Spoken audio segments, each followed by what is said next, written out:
Well, it's no secret that cables and wiring are the unsung heroes of automation.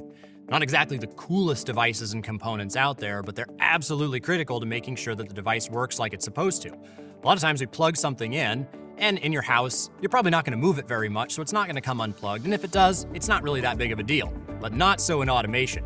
You got to have secure connections, you got to have fast connections, and they've got to have enough conductors to be able to supply the signals.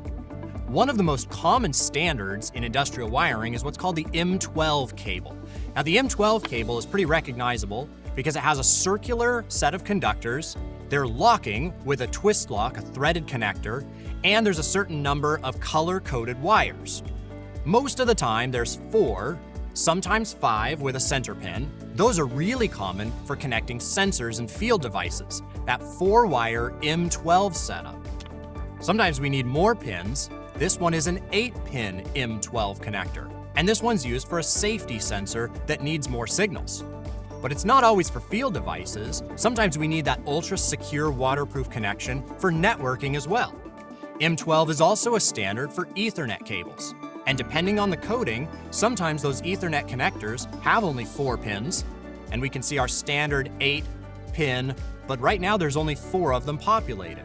There's also 8-pin, what's called X-coded M12 Ethernet conductors that have all 8 conductors in them.